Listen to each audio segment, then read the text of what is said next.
Eh bien, il s'est passé sans moi pendant quelques temps, parce que je suis arrivé en dernier et que ça se termine demain, enfin ce soir, et moi je pars demain. Et donc, ça s'est plutôt très bien passé, puisque j'ai eu le temps de présenter deux films, Gazon maudit, avec Jean-Pierre Lavoignat, et le film de Michel Blanc, Grosse fatigue. Voilà, et puis de répondre à plein d'interviews.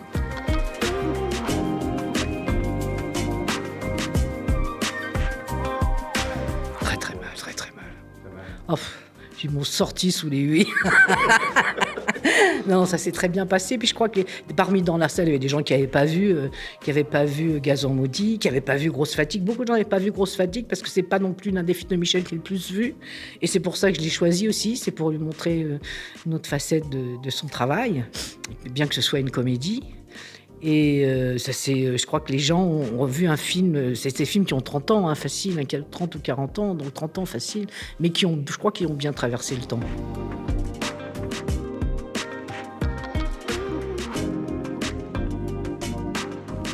Ah bah on est tout seul, quoi. Quand on est metteur en scène, déjà, on est tout seul avec des tas de gens qui viennent nous poser des questions en permanence. Et puis, quand on réalise et qu'on joue, il faut vraiment être sûr de son coup, du personnage.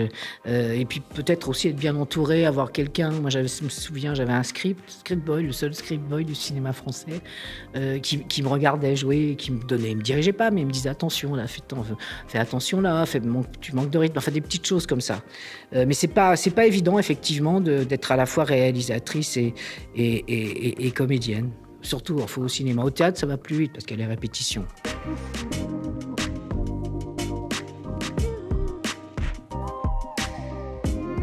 J'ai plus envie d'être devant la caméra que derrière. D'abord, j'ai pas d'idée forcément pour être derrière, pour écrire un script. Donc, je préfère. Là, j'ai écrit au théâtre. J'ai écrit une pièce qui s'est jouée 360 fois. Un chalet à Eichstätt. Je suis jamais allé à Eichstätt d'ailleurs, mais bon, la pièce a eu du succès. Et j'ai plus trop envie de réaliser pour l'instant. Enfin, pour l'instant, je pense, parce que ça prend beaucoup de temps et que pendant tout ce temps où je vais réaliser, je pourrais faire plusieurs films comme actrice.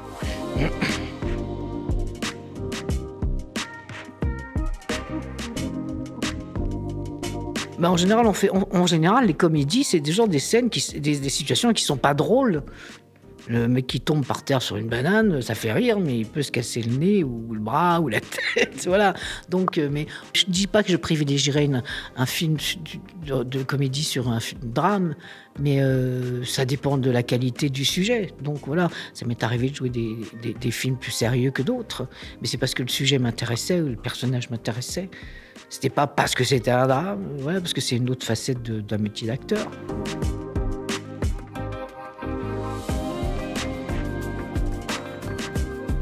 Le premier, c'était quoi? Alors, Délocalisé, je vais vous dire, je fais un caméo dans Délocalisé, parce que j'ai rencontré Redouane alors qu'il est passé à 7h dans le théâtre. Nous, on joue à 21h, donc on a sympathisé, et il m'a dit, si je fais un film, j'ai un film en projet, est-ce que tu veux bien passer? Donc, je suis passé. Donc, je peux pas en parler plus que le fait que je suis passé, que c'était plutôt sympathique, que c'est des tournages en famille et bon enfant. Voilà.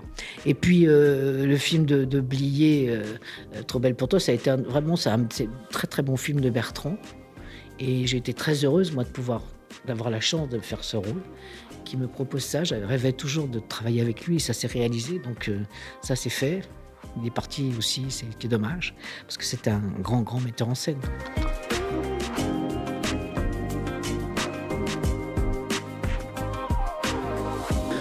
Non, à vrai dire, c'était concerté parce que j'avais des camarades qui sont à l'ARP, les associations de réalisateurs, producteurs, qui travaillent aussi sur le fait que les plateformes ne puissent continuer à payer des droits aussi.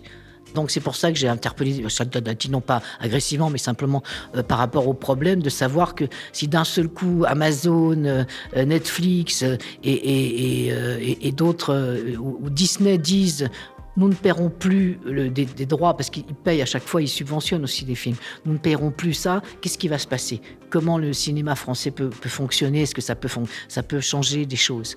Voilà. Alors, c'est comme ça que j'ai été amené par mes camarades, et je leur ai dit, mais très volontiers, parce que c'est important de parler de la suite, parce que c'est une guerre économique qui se passe, on le sait.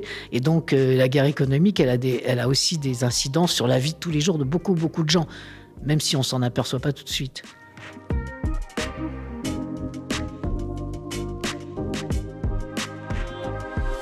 Gazon Moody. Je crois que c'est un film sur l'amour, Gazon Moody. C'est un film que j'ai eu du plaisir à tourner, qu'on a tous eu du plaisir à tourner. On s'aimait beaucoup sur le tournage. C'était vraiment une parenthèse enchantée, ouais, Gazon Moody.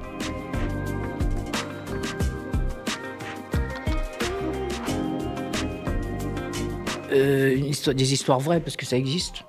Des histoires vraies de... J'avais comme entendu dire, il faut toujours écouter aux portes, des ragots qui se colportent, de gens. Alors lui, il n'arrêtait pas de tromper sa femme, puis d'un seul coup, sa femme l'a trompé avec une fille, il était bien emmerdé. Voilà, c'est comme ça que ça commence. Donc c'est une sorte de revanche qui pourrait tourner au drame d'ailleurs, puis qui finalement s'arrange. Mais Gazon Moody, c'est comme ça que j'ai eu l'idée, mais j'avais aussi l'idée de mettre en avant des oubliés, des invisibles, que sont les lesbiennes. Enfin, à l'époque du lesbianisme, voilà, on parlait pas de ça.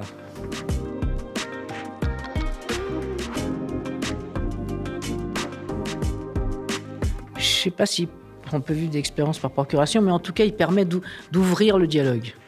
À partir du moment où j'incarne une fille qui est censée que peut-être les gens vont regarder un petit peu de haut parce qu'elle est différente, qu'elle s'habille comme un garçon, qu'elle a les cheveux coupés courts, qu'elle est un petit peu masculine. Et moi, j'ai plein de copines qui sont lesbiennes et qui sont des filles adorables. Donc, j'avais envie de faire un personnage sympa, qui soit drôle, sympathique. Et à partir du moment où à l'écran, tu incarnes un personnage positif dans un caractère qu'il n'est pas forcément au départ, qui est parfois considéré comme bizarre, d'un seul coup, c'est gagné. Donc, à partir du moment où on a d'affection et de la sympathie pour cette fille qui va foutre un peu sa merde dans ce couple, mais il le mérite bien, le garçon aussi, hein. Elle n'est pas responsable. Voilà. Donc ça c'est positif, parce que moi j'ai eu des témoignages, des filles qui m'ont dit, grâce à vous, on a pu en parler, ça a fait du bien. On a vu un film qui a fait du bien, parce qu'on parle de nous, on parle jamais. On pouvait parler d'homosexualité masculine, même en comédie comme La Cage aux folles, hein. On parlait quand même d'un couple d'homos, ou d'autres films américains comme Le garçon de la bande. Ou alors il y avait des films militants, mais ça c'est différent. Et je ne parle pas des films de cul où il y a du triolisme, hein. Donc c'était important d'avoir la représentation d'un personnage qui existe et qui n'est pas une caricature, quoi.